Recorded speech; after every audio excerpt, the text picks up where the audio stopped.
Uma coisa importante que o Newton falou nessa primeira parte.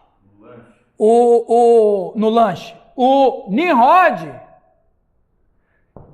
era descendente do filho que Noé amaldiçoou. Ou seja, o cão, uma ponta solta. Interessante que a palavra cam, em hebraico, significa, sabe o quê? Quente. É interessante isso daí. Está falando de temperatura. Está falando de temperatura. O nome cão, ele está falando na língua semítica, está falando que é uma temperatura. É quente, é frio. É interessante. E o Newton falou uma coisa importante. O Nimrod, ele foi descendente do filho amaldiçoado. A ponta solta. E veja bem que situação.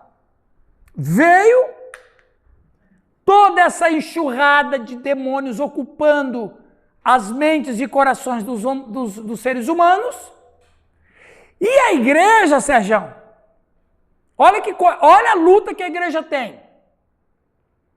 E preste atenção que isso é importante, Alex.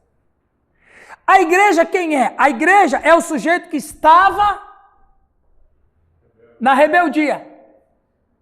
Eu saio da rebeldia. A rebeldia é este sistema anti-Deus que Nimrod com Lúcifer criaram. Do que acontece? À medida em que a pessoa se converte a Cristo, ele sai desse sistema, aí as trevas odeiam a gente por isso. Mas ela odeia duplamente a gente porque a gente sai do sistema e ataca o sistema. Como que a gente ataca o sistema, Giovanni? Pregando o evangelho. Não tem outro jeito de atacar o sistema que não seja pregando o evangelho. E o próprio Paulo vai dizer em Efésios que a espada do Espírito, que é a palavra de Deus que atinge o inimigo de nossas almas. E a palavra de Deus está permeada do evangelho. Então, o sistema caído, satânico, ocultista, me odeia porque eu saí dele e me odeia de novo porque eu ataco ele. E essa é uma verdadeira batalha espiritual. E a gente tem que ter cuidado, irmãos, porque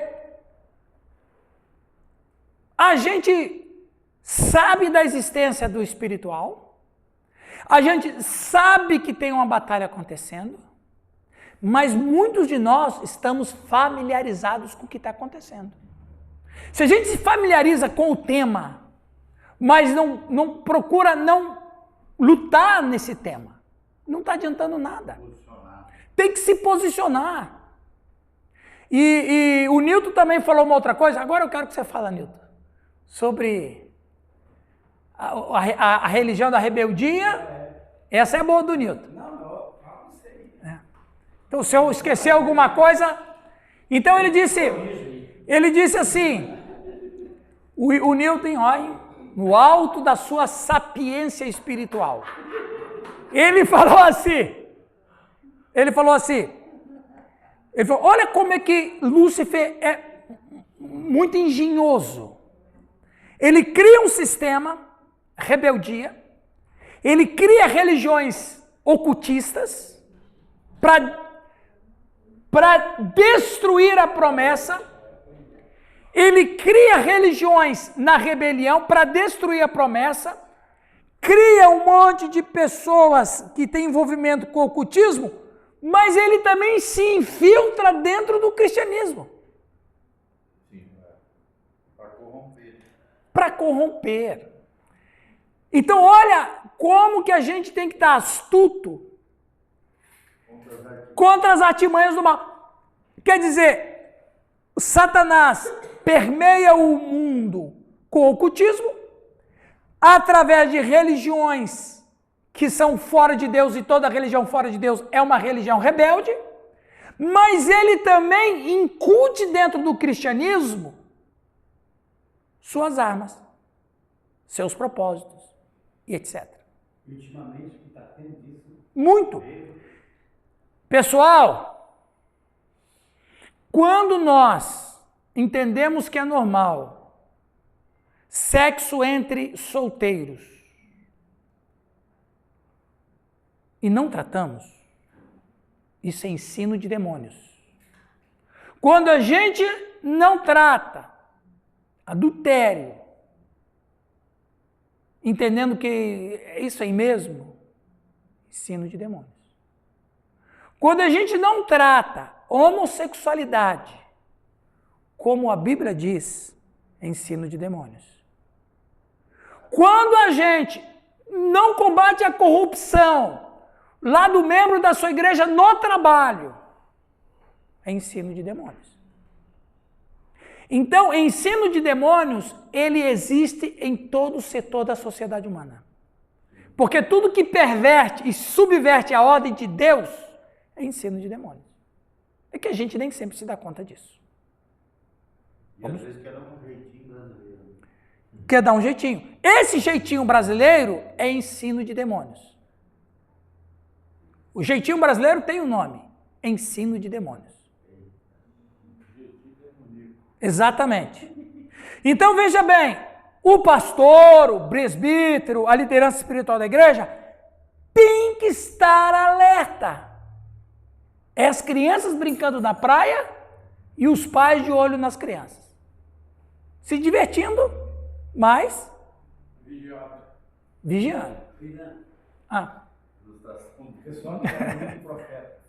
Na igreja, eu sou um deles que leva bastante profeta. Você tem cara de profeta. Eu levo pessoas que a gente conhece e sabe.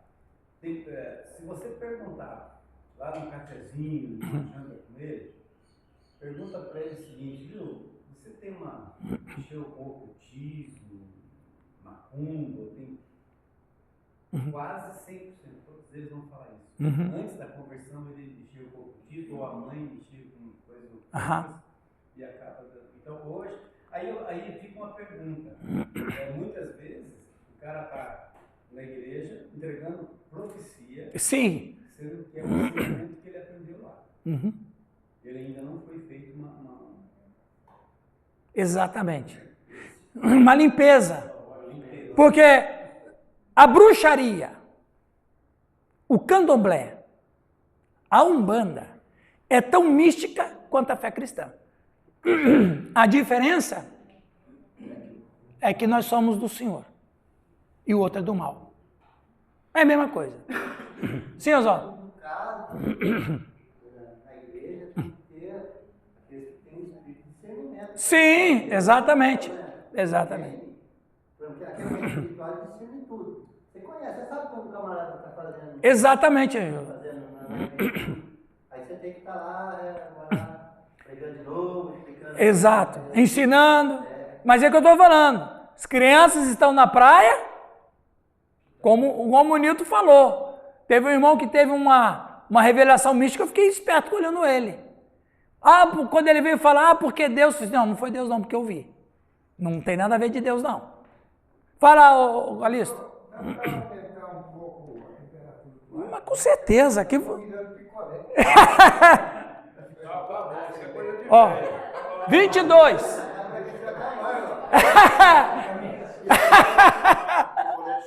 É de chocolate. A barba dele tá ficando com... Olha lá. Como é que é? Creme de chantilly foi boa. Essa foi boa. Olha lá a barba dele lá. Olha lá. Valeu. Oi. Você falando sobre o pastor que falava grego, que viu o espírito de engano. Nós estávamos no evento na igreja no ano passado. Aí de repente lá uma pessoa pregando lá e começou uma senhora lá falando uma língua realmente estranha. Minha esposa levantou lá no local que ela estava, foi até essa mulher lá discretamente. Sim. E repreendeu aquilo. Certo. Na hora que a mulher se assustou e parou. A minha esposa falou, era um espírito de demônio que estava... Exatamente. Exatamente. Ou era demônio, ou era carmônio. Mistura de carne com demônio. É, pode ser. Ou isso. Continuando. Essa foi boa.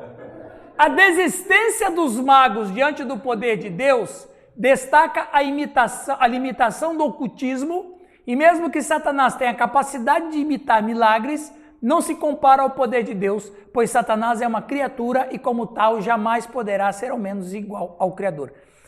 Interessante é que quando a gente, hoje de manhã mesmo, que quando a gente está estudando isso, a gente sabe como ele trabalha. Ele não gosta disso. Eu vou dizer para vocês, eu estou estudando isso já tem mais de 3 meses. A gente estudava Romanos, mas eu já estava me preparando. E vou dizer, irmãos, foi muito difícil.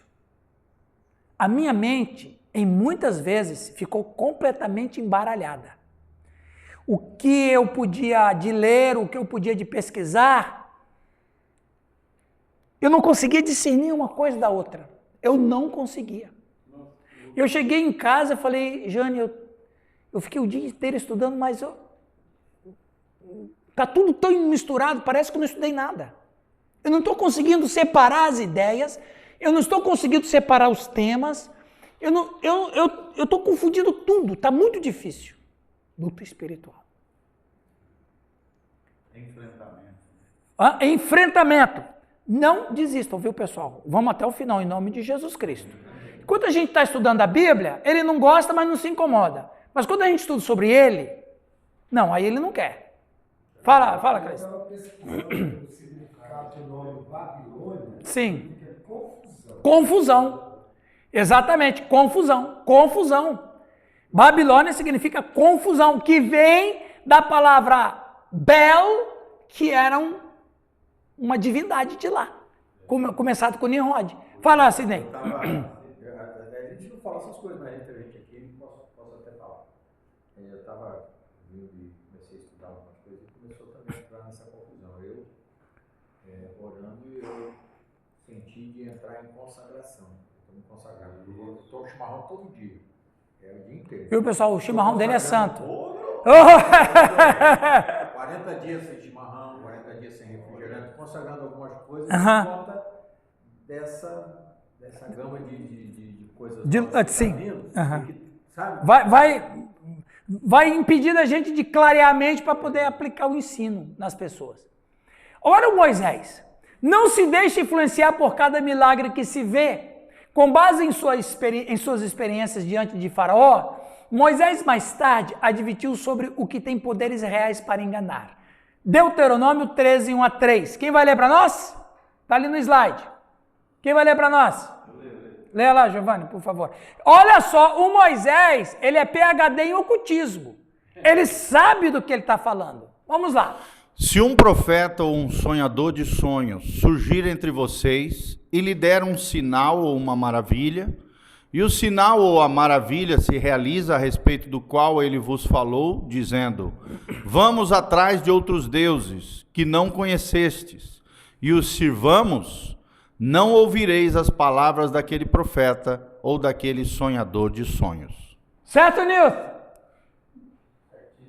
Então, olha lá, pessoal. Deus falando por Moisés, Moisés sabendo qual é a fonte, e Deus, agora vamos, com essas informações, vamos a campo. Agora, quando Deus fala, não se envolva com idolatria. Não se envolva com a cultura daqueles povos. O que Deus estava falando? Contando uma história que eles não conheciam, de Nimrod. O Senhor sabia. O ocultismo em Nimrod se ramificou. Ele se ramificou com práticas que não eram conhecidas antes do dilúvio. Olha que interessante, vamos falar disso aqui, vai descambar para isso aí. A escritura e o misticismo. Embora a Bíblia revela aspectos além do mundo natural, alerta as pessoas sobre os perigos espirituais, sem que o Espírito Santo esteja no centro dessa busca. É o que você falou, Sérgio. A narrativa da Bíblia sugere que no mundo espiritual existem espíritos além do Espírito de Deus. Vocês não podem perder a próxima semana, eu acho que é a próxima semana, vou falar sobre demônios. Não podem perder. Esses espíritos são descritos como malignos, obscuros, profanos, destrutivos, impuros, demoníacos, perversos e pecaminosos. Para entender o papel do misticismo na literatura bíblica, no entanto, é necessário lembrar que a Bíblia foi escrita em tempos pré-científicos em que todas as pessoas operavam como se veio a ser conhecido como sobrenatural ou psíquico fosse um fato da vida. Ou seja, a Bíblia, ela trata de um período pré-científico, porque todo mundo trabalhava a questão sobrenatural. Não, isso é sobrenatural. Estava muito entrelaçado. Estava muito entrelaçado. Porque a gente vai ver isso sobre os demônios, a crença nos povos antigos era que doenças eram infligidas por demônios. Claro, nem todas, algumas sim, mas nem todas não. Mas canalizava tudo por uma fonte só. Por isso que os primeiros médicos que a história tem registrado eram sacerdotes. Porque a doença era encarada como um ato sobrenatural. Por exemplo, as pragas do Egito, que Moisés, o milagre de Moisés sobre as pragas do Egito, para aquela população egípcia, tudo estava atrelado com... E você viu que foi doenças, não é? Algumas foram doenças, úlceras, queimaduras. E eles associavam isso ao sobrenatural. Jambres e Jambres tentaram fazer de tudo, descobrir uma fórmula para que as doenças que vieram com a praga de Moisés, viesse cessar, mas não conseguiram. Então, a ideia era essa nos povos antigos. Nada é científico, tudo é espiritual, tudo é sobrenatural. E olha que interessante, Satanás sabia que as doenças são de origem científicas. Satanás sabia que as doenças que o homem tem por causa do pecado. Satanás sabia que as doenças tinham uma origem orgânica. Mas ele fez com que essas doenças atuassem no campo sobrenatural. E cativou as pessoas. Muito interessante isso. Visões e sonhos eram um meio comum de receber orientação na vida de alguém. E a interpretação dos sonhos era uma habilidade muito valorizada. Entre os incidentes mais famosos estão o de José interpretando os sonhos de Faraó e de Daniel na Babilônia, Gênesis 41 e Daniel capítulo 2. Então, sonhos, visões, era muito comum no mundo antigo. Então, o mundo antigo vivia um misticismo só. Não havia ciência para as questões de saúde. Tudo era sobrenatural. Aliás, até mesmo a astronomia tinha questões sobrenaturais. As invenções, a irrigação, tinha questões sobrenaturais. Então, não havia nada no mundo antigo. Pega a cultura egípcia, pega a cultura babilônica. Todas essas culturas avançadas em matemática, em astronomia, mas assim, a matemática e a astronomia tinha sempre um fundo sobrenatural. Tudo. Por muitos anos, Israel foi governado por videntes ou juízes psíquicos, que regularmente recebiam informações extrasensoriais, uma palavra do Eterno e a quem o povo podia recorrer em busca de orientação. As decisões eram comumente tomadas por sorteio. Então isso era uma prática muito comum. Por exemplo, à medida que o sacerdócio judaico se desenvolveu, o método de adivinhar a vontade de Deus para a nação girava em torno de algumas pedras conhecidas como Urim Tumim. O que significa a palavra Urim Tumim? Luz e perfeição. Luz e perfeição. Urim e Tumim. Hã? Sim, na lenda dos Cavaleiros Templários, exatamente, a pedra filosofal.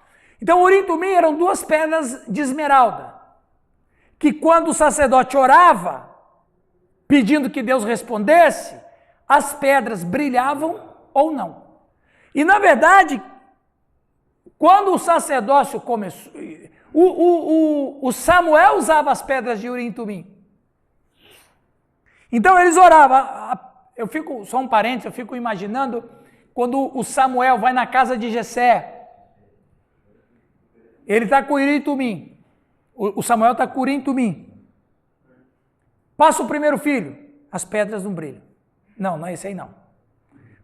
Eliabe, as pedras não brilham. Foi passando filho por filho, as pedras não brilham. Aí o Samuel fala, tem uma coisa errada. A bateria que tá é alcalina, pô. No primeiro ele já leva um ovo, né? Primeiro, ele nem consultou o Urim-Tumim. Veio o primeiro, esse aí. Samuel, cadê as pedras? Senhor, é mesmo, esqueci as pedras. As pedras não brilham, mas quando chega Davi, tomou conta do ambiente. Eis que está perante o Senhor o ungido do Senhor. A pedra brilhava. Coisa linda. Davi usava muito isso com os sacerdotes. Né? Sim. Não ia para a guerra, né? Por quê? Ele não perdeu nenhuma guerra. Não, nenhuma. Ele não perdeu nenhuma batalha. Mas para Davi, o que era sagrado eram as pedras do Urim-Tumim. Por quê? Foi a confirmação do seu reinado. Isso é interessante. Os sacerdotes tinham, ou seja, o Sérgio vai falar da pedra filosofal e nós vamos dizer que não deixa de ser uma pedra mística. É misticismo, vou fazer o quê? Mas não é o misticismo das trevas. É de Deus, é do Espírito de Deus. Sim. Mas isso é um misticismo bom. Ué. Exatamente. E... O Davi é filho bastardo? Não, eu não vou nem... Isso aí é invencionice de quem não sabe o que vai falar, que acha que a teologia está exaurida e inventa essas bobagens todas. John Trapp disse no século XVII. John Trapp disse no século XVII. Onde Deus não tem voz, não devemos ter ouvidos. Invenção de pregador. Pica-fumo. Eu já escutei essa conversa aí. Só um parente, já que você me provocou. Tem um irmão muito querido aqui da cidade. O Lucas conhece muito bem ele. E ele é da Donep. Até hoje. O Lucas. Tem um irmão querido aqui na cidade. O nome dele é o Pafúncio. Pafúncio da Silva. E aí, ele é da Donep.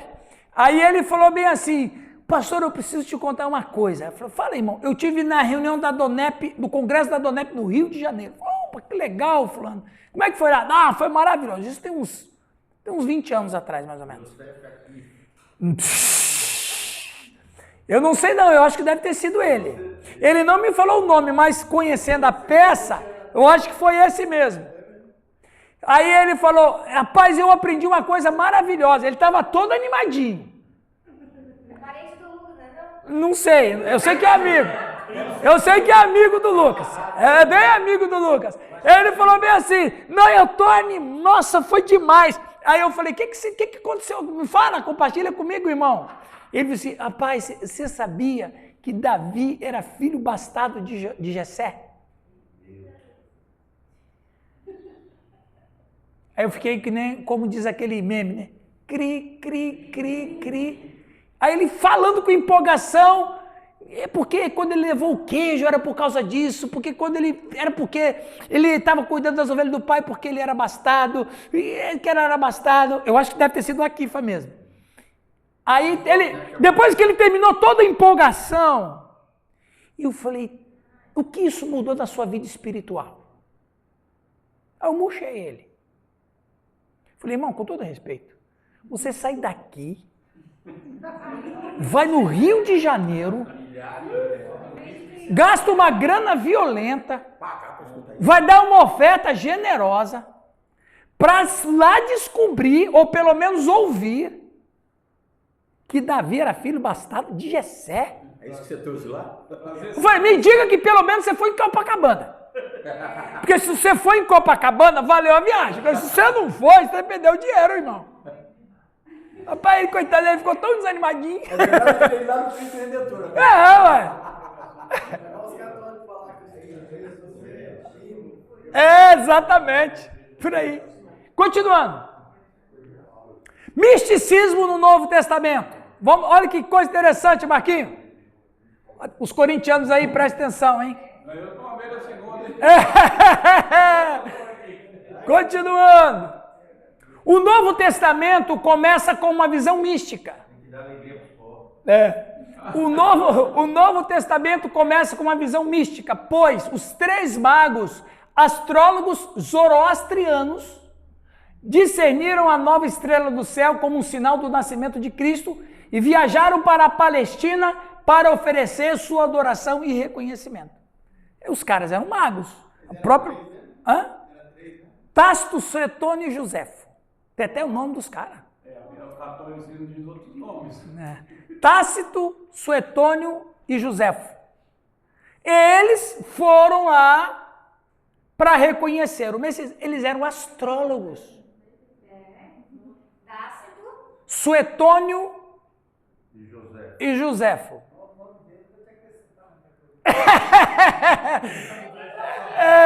É bom. Mas você descobriu isso?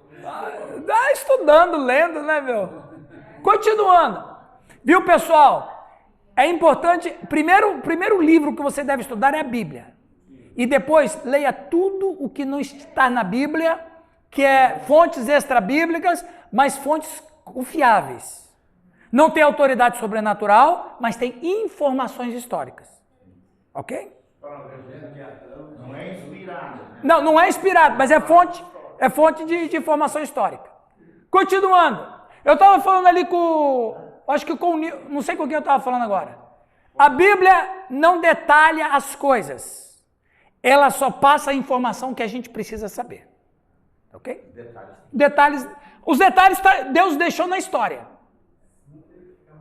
Exatamente, senão a Bíblia ia ser o quê? Exatamente. Continuando. Na teologia da igreja, especialmente quando a distinção entre o mundo natural e sobrenatural é delineada, Jesus era visto como um operador de milagres, como alguém possuidor de poder sobrenatural, pelo qual ele era capaz de fazer coisas normalmente não possíveis na ordem natural das coisas. Então, do ponto de vista do observador, Jesus era um místico. Ok? Os apóstolos também eram vistos como possuidores de tais poderes, mas em menor grau. O livro do Atos dos Apóstolos realizou inúmeras experiências milagrosas dos apóstolos e de outros membros da igreja. Também eles, do ponto de vista do observador cultural, eram místicos. Os dons do Espírito Santo eram dons místicos e incluíam as palavras de sabedoria e conhecimento, vidência, profecia, milagres, discernimento de espíritos e falar em línguas. Esses dons operavam na igreja primitiva e especialmente as pessoas cheias do Espírito Santo viajavam entre as congregações exercendo os seus dons. Essa aí foi uma foto que uma pessoa me mandou quando o pastor Calixto estava orando lá na igreja. Né? Quem me mandou essa foto foi o polaco lá, Calixto não, como é que é lá o cantor lá, o Stanislau. O Stanislau falou, pastor, olha que o meu pastor estava orando, olha como é que saiu a foto. Era o pastor Calixto. Então, os dons do Espírito Santo eram também, pelo observador cultural, como fonte mística. 2 problemas com o misticismo. Elimas, o mago. Quem lê para nós Atos 13, 8 a 11? Passa o microfone ali para trás, ali, Giovanni. Vou pedir para o Calixto, de Deus, Coutinho. Depois daquele elogio ali, você... Não, Aqui, ó. Aí depois eu passo o microfone para o Oswaldo, para ele ler Atos 8, 9 a 25. Vamos ouvir essa leitura em nome de Jesus Cristo. Atos 13. Eita! Se for o Espírito Santo, põe viva a voz aí, Oswaldo. E eu não estou conseguindo desligar.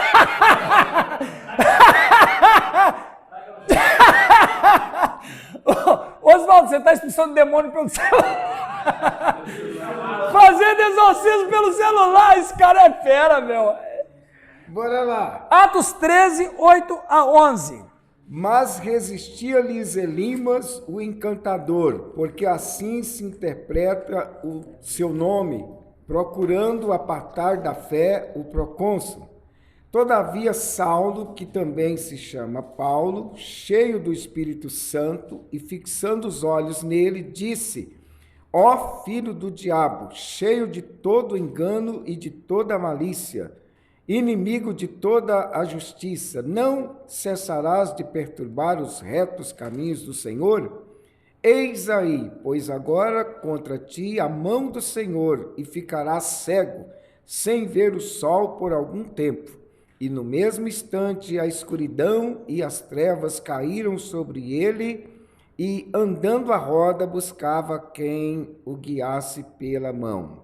Então o procônsul, vendo o que havia acontecido, creu, maravilhado da doutrina do Senhor.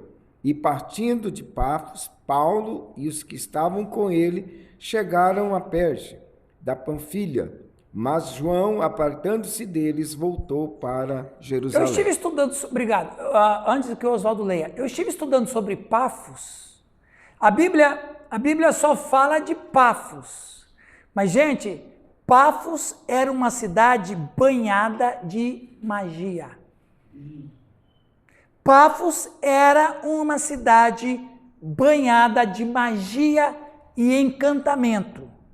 E o personagem, Elimas, era uma das figuras principais. Sabe aquele camarada que na cidade todo mundo procura ele porque ele é o proeminente? Ele é o proeminente. Pode ser o pastor, pode ser o bruxo, pode ser o padre. É o que espiritualmente é a proeminência. Ele era um cara proeminente lá em Pafos. Eu não descobri isso, mas ele era um doutrinador.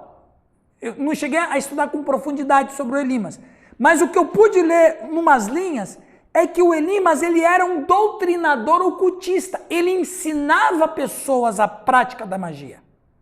Então, ele estava perto de quem? Quem é que ficava perto de um procônsul romano? Um Zé Ruela da vida? Um camarada da elite. Um cara da elite. Ele não era qualquer um, ele era o mago da cidade. Ele era o que todo mundo respeitava. Aí chega um judeu, e veja, o Paulo não se incomodou com o Elimas. Ele não se incomodou com o Elimas. Aliás, Paulo deixou ele ouvir o evangelho. Veja bem, Paulo estava pregando o evangelho para Sérgio aqui. Você lembra, né, Sérgio? O Sérgio é milenar, rapaz, ele estava lá. Paulo pregando o evangelho para o Sérgio, de olho no Elimas, mas querendo que o Elimas... querendo que o Elimas se convertesse. Se o Elimas estava junto com o Sérgio, é porque o Elimas era da elite. Quando o demônio pegou o Elimas, Paulo já sabia. Quando ele veio, que isso é bobagem, para de pregar. Pronto, vamos imaginar que foi isso.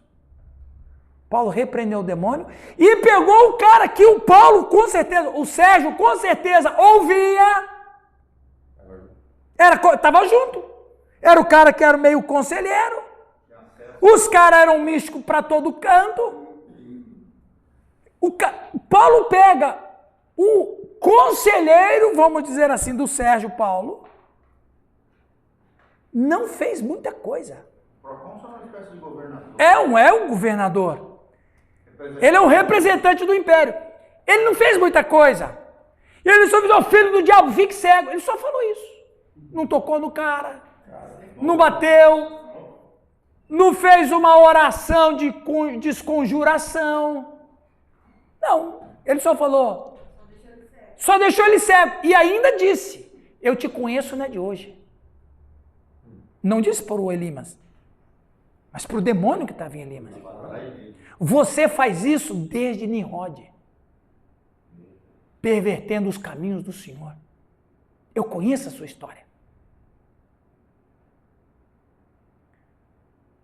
Aí o cara ficou cego. O que aconteceu com o Sérgio? Descobriu um poder maior. Se converteu. Não foi isso, Sérgio? Então, o Sérgio abandonou o Elimas e passou a seguir Jesus Cristo. E Paulo nem suou, não, Nilton. Paulo era no CDL, né? Eu não, você está me provocando. O Paulo, ele foi quase luterano fora da época. Viu? Se Paulo conhecesse Lutero, ele ia dizer, eu concordo com ele. Luterano neopentecostal. Agora, vamos ler o Atos 8. O proconsul lá, o Sérgio, ele era o grandão. Ele era o grandão. Olha que lindo, esse cara. A gente é um prefeito para Jesus, ele já fez. Exatamente. Não, o Sérgio Paulo era um prefeito. Ele era o prefectus. Entendeu? Oswaldo, por favor. Pode ler? 9. 9 a 25. Isso. Ora, havia certo homem chamado Simão, que ali praticava mágica, iludindo o povo de Samaria, insinuando ser ele o grande vulto. Pausa. Veja bem. Ele era o quê? Considerado o quê em Samaria? Ele era um chefe. Ele era um comandante em Samaria. Porque, pessoal, acima de um prefeito, acima de um governador, estava o mago. Estava o que praticava magia. O mundo antigo era banhado de ocultismo, gente. Continua. Porque se trocava o prefeito as coisas, mas o mago ficava. O cara ficava, exatamente. Amém? Sim. A qual todos davam ouvidos, do menor ao maior, dizendo: este homem é o poder de Deus, chamado grande poder.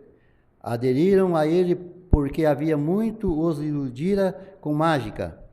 Quando, porém, deram crédito a Felipe, que os evangelizava a respeito do reino de Deus e do nome de Jesus Cristo, iam sendo batizados, assim homens como mulheres. O próprio Simão abraçou a fé e, tendo sido batizado, acompanhava Felipe de perto e observava extasiado os sinais de grandes milagres praticados. Ouvindo os apóstolos que estavam em Jerusalém, que Samaria recebera a palavra de Deus, enviaram-lhe Pedro e João, os quais desceram para lá, oraram por eles para que recebessem o Espírito Santo, porquanto não havia ainda descido sobre nenhum deles, mas somente havia sido batizados em nome de Jesus Cristo. Então, o Filipe, ele não tinha esse dom. O dom de Filipe era o quê? Evangelizar. Ele evangelizou o eunuco, ele evangelizou a Samaria, mas representante mesmo era Pedro. Continua. Samaria era a mesma, Samaria. Sim, a capital do Reino do Norte. Tem que ser evangelizada dentro do tempo. Exatamente, do jeito que Jesus falou. Que é a Cisjordânia hoje. Continua, Oswaldo. Então lhe impunham as mãos e recebiam o Espírito Santo. Vendo, porém, Simão que, pelo fato de impor os apóstolos as mãos, era concedido o Espírito Santo, e ofereceu-lhes dinheiro, propondo: concedei-me também a mim este poder, para que aquele que sobre quem eu impuser as mãos receba o Espírito Santo. Por que o Elias o Simão quis comprar? Dinheiro. Porque o Simão vendia. Ele sabia como é que funcionava esse negócio de ocultismo. Ele era um professor. Ele vendia pacotes pela internet. Ele ensinava as pessoas a serem magos. Ou seja, magia, pessoal, no século I, era uma profissão. Diferente de hoje. É o mesmo ocultismo. Só que antes eles vendiam cursos de magia. E o Simão queria comprar o curso para fazer o quê? Vender. Ele era um mistereno. Exatamente. Continua, Oswaldo. Aí respondeu o assembleano: Pedro, porém, lhe respondeu: o teu dinheiro seja contigo para a perdição, pois julgaste adquirir por meio dele o dom de Deus. Não tens parte nem sorte neste ministério, porque o teu coração não está reto diante de Deus. Arrepende-te, pois, da tua maldade e roga ao Senhor.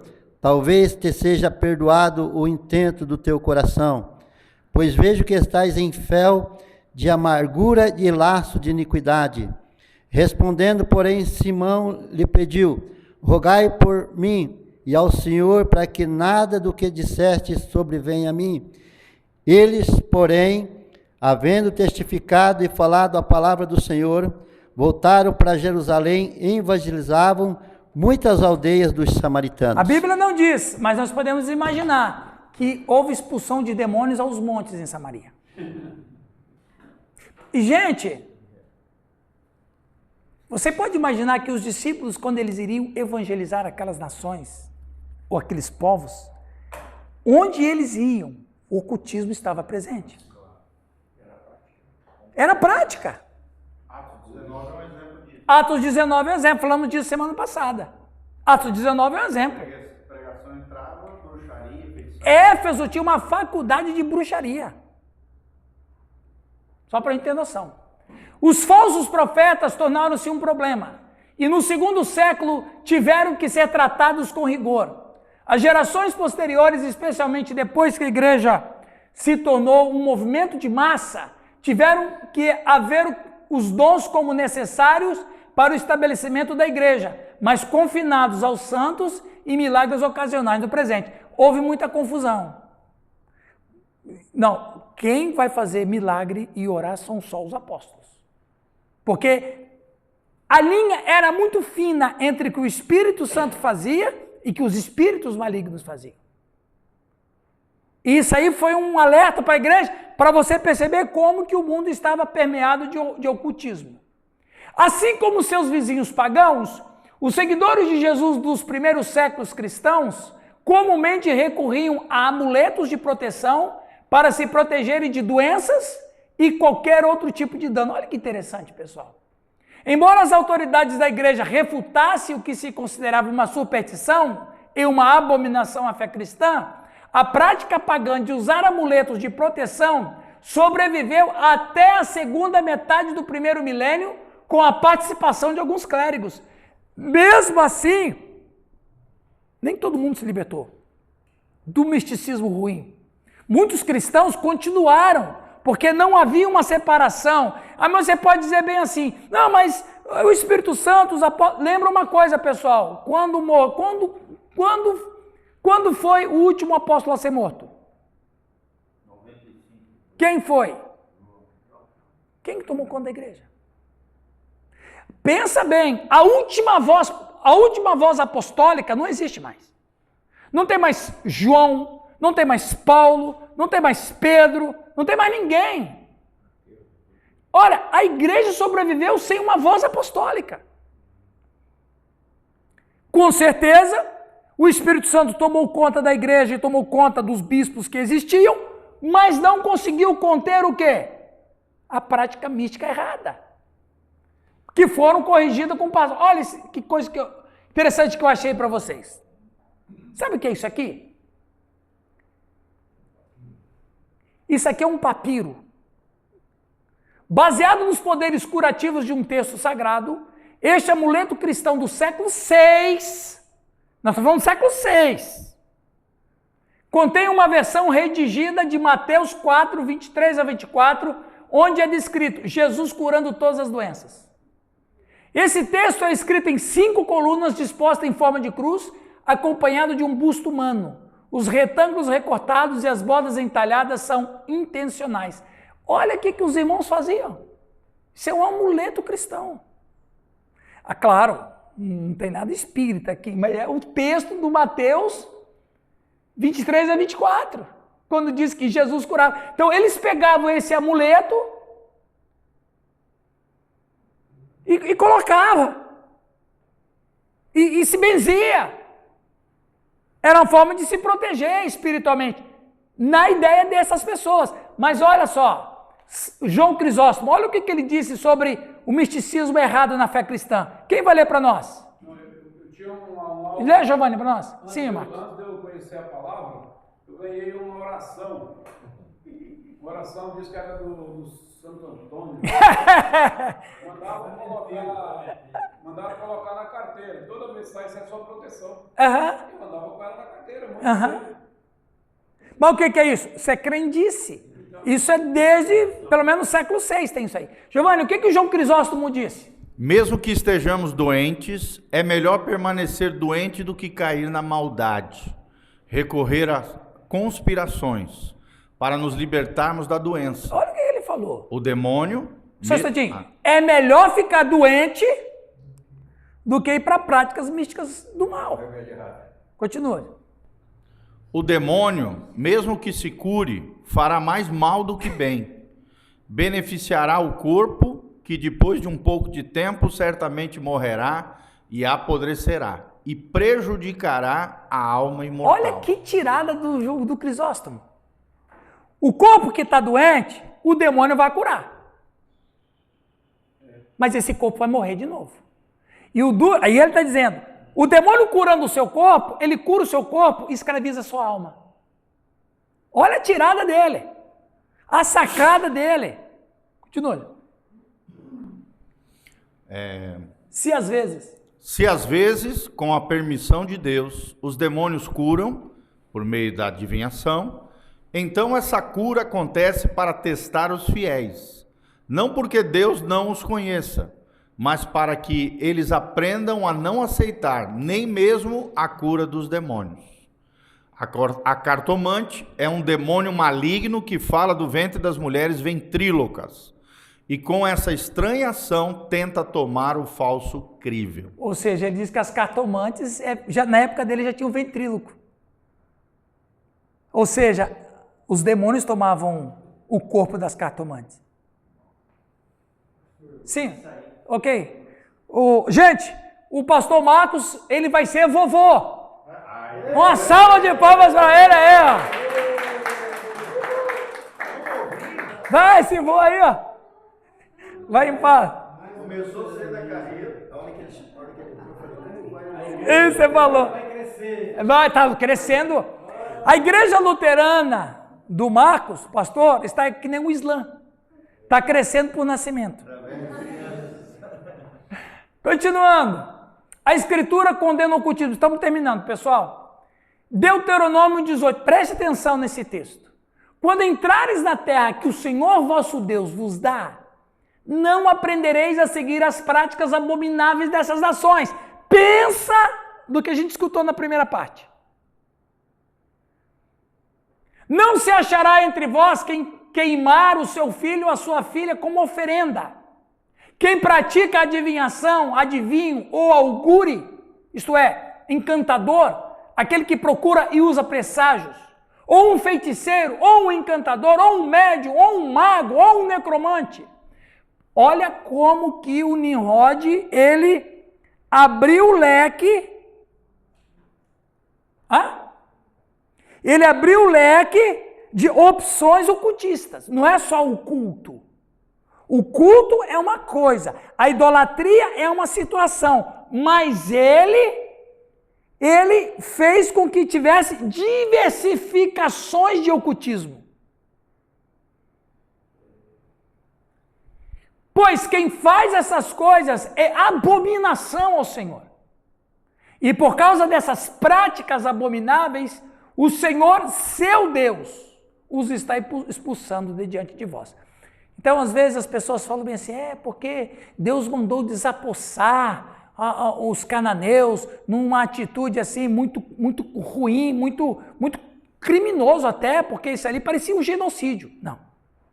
Aquelas não eram nações santas, eram nações demoníacas, eram nações assassinas, eram nações infanticidas, eram nações que ofereciam resistência a Deus.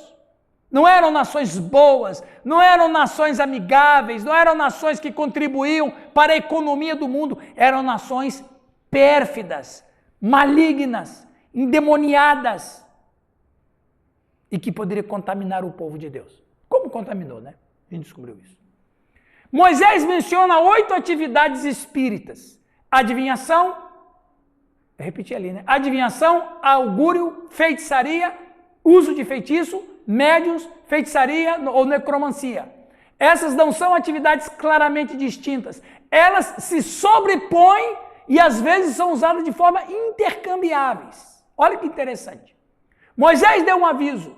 Ele disse aos israelitas que quando entrarem na terra que o Senhor, seu Deus, lhe dá, não aprenderão a imitar as coisas detestáveis dessas nações. Imitar, do hebraico, assar, ou fazer, ou executar.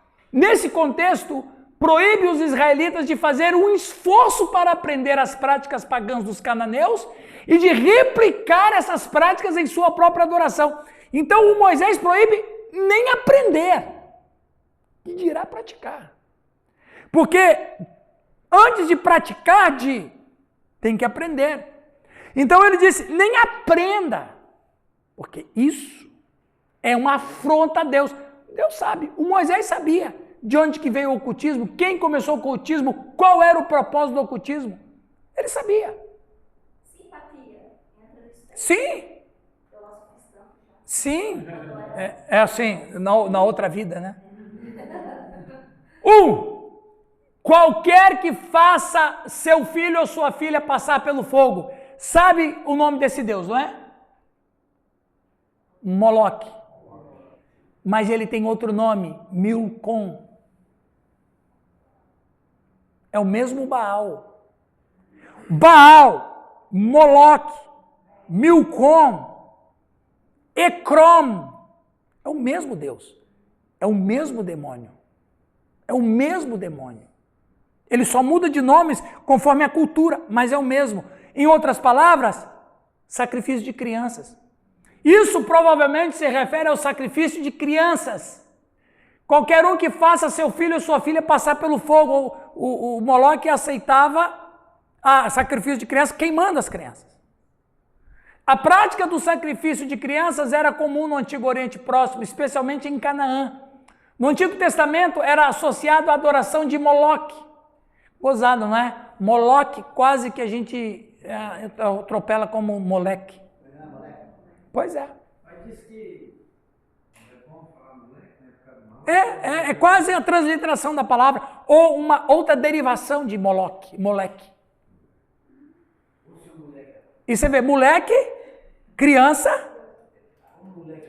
Moloque, criança. Claro que hoje o Moloque continua, o espírito de Moloque continua, porque é o mesmo demônio desde sempre, através do aborto. E mais. Será que o Zé Pilintra, quem que era lá atrás? Eu não vou enganar. Continua. Vamos ali. Os cananeus. Viu? Tinha que ser o Newton Oswaldo Junta. O Newton Oswaldo Junta é uma benção. Não, mas aí o Cid é esperto nesse assunto aí. O Sidney é fera. Aquele que usa adivinhação, do hebraico kozem ou kezam, um adivinho de adivinhações. A prática de adivinhação é a tentativa de manipular o ambiente por meio místico e espiritual para prever ou controlar o futuro. Essa prática geralmente envolve a leitura de sinais. A adivinhação tem o propósito de ganhar poder sobre o destino e controlar pessoas e eventos do seu gosto. Preste atenção, gente. Olha como que o mundo antes do dilúvio é ocupado por um tipo de ser humano. E olha como agora, depois do dilúvio, o ser humano é ocupado por outra cultura. Totalmente ocultista. É uma tentativa de obter controle divino sobre as circunstâncias, especialmente tornando-se Deus.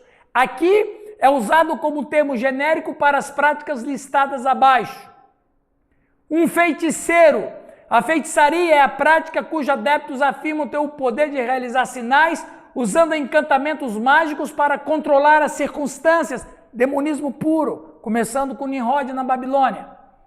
Aquele que interpreta presságios, menahé, isto se refere à prática de interpretar sinais divinos de eventos usando certos objetos, obtendo conhecimento do futuro, o que permitiria obter vantagem sobre os outros.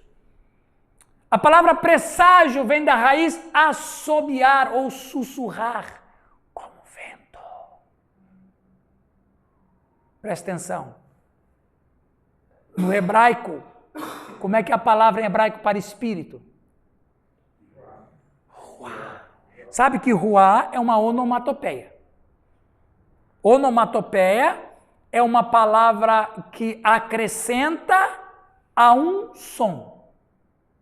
Como atim é uma onomatopeia. Você não tem essa palavra atim. Você escreve atim pelo som que o espirro faz. Palmas não tem palavra. Então, barulho, clap, clap, clap, é uma onomatopeia. Espírito é vento ou espírito. Porque é o barulho do vento. Como também presságio. Um espírito do mal. Levando. Assobiando. Senhor. Teve um pregador pentecostal na minha igreja. Era assembleiano.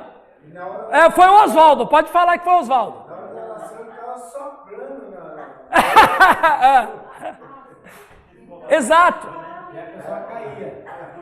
Bafo, né? Foi você, Oswaldo? Não. Oswaldo.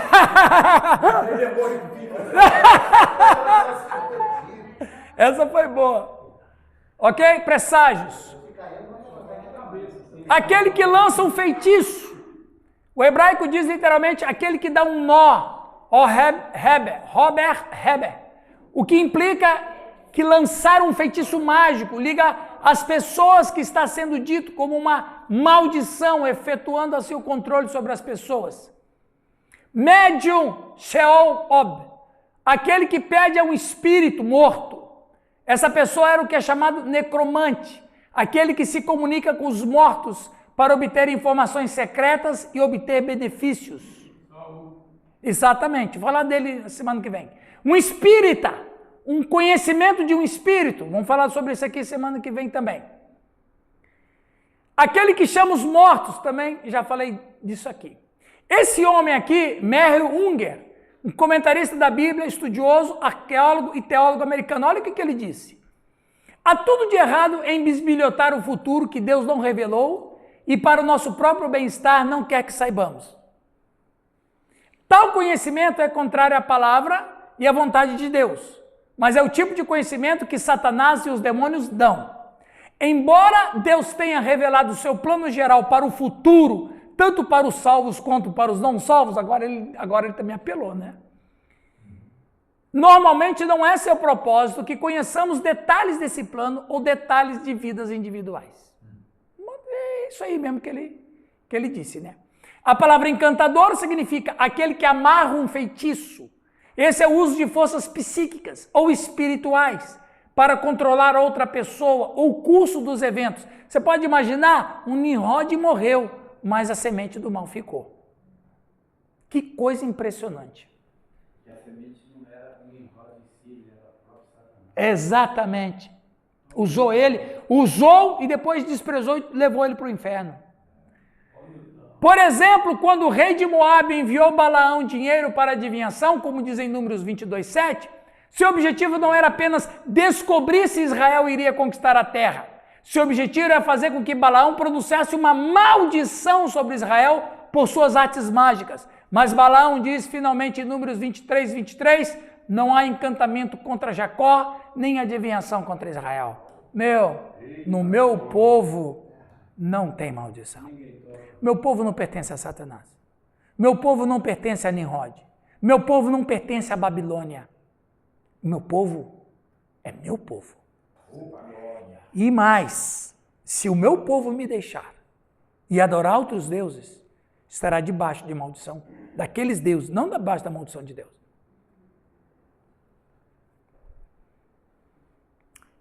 Ok? O que Moisés diz sobre essas atividades?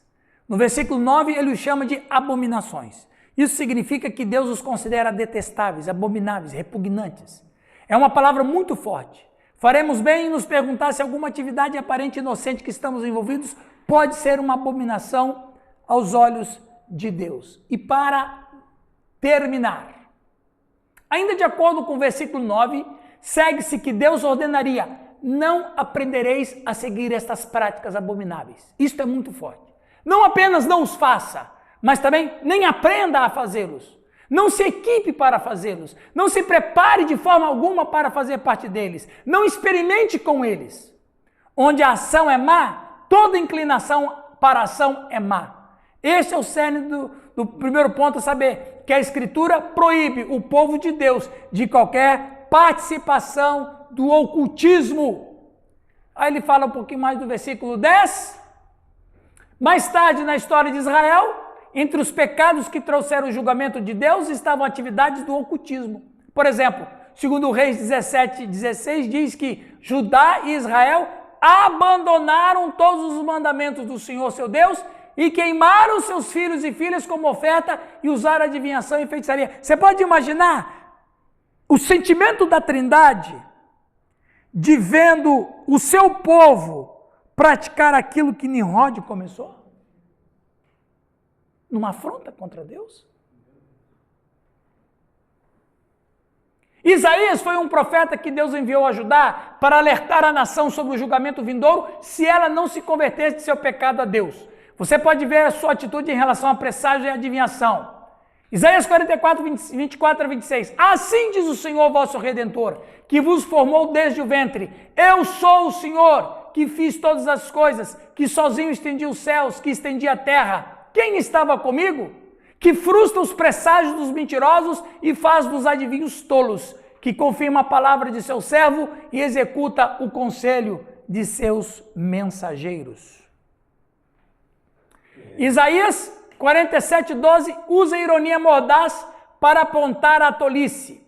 Permanecei firme nos vossos encantamentos e nas vossas muitas feitiçarias. Pode continuar com o que trabalhaste desde a vossa mocidade. Talvez você possa ter sucesso, talvez você possa inspirar terror. Você está cansado de seus muitos conselhos. Deixe-os levantar e salvar você. Aqueles que dividem os céus, que olham para as estrelas, que na lua vos predizem o que acontecerá com você. Isaías 2:6, pois tu rejeitaste o teu povo, a casa de Jacó, porque está cheio de adivinhos do Oriente e de adivinhos dos filisteus. Deus é contra. Isso tudo faz um sentido diferente para a gente agora. Faz, né? Você lia e passa tudo despercebido. Você não tem um sentido, porque onde é que você encaixa isso? Isso. Onde é que você encaixa? Agora você escuta, você lê isso aí e tem... Essa linha histórica. Então, essa linha histórica até chegar em Israel como nação. Né? Bom, isso aí é o último slide. É o dia.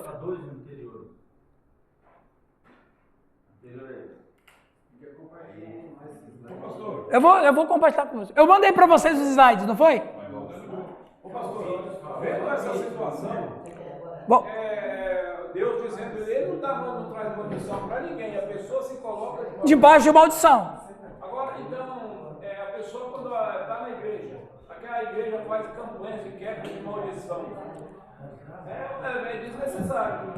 A maldição, viu, irmão? A maldição não é Deus quem dá. A maldição, olha aí, olha o Pentecoste ali, ó. Olha o Pentecoste acontecendo ali, ó.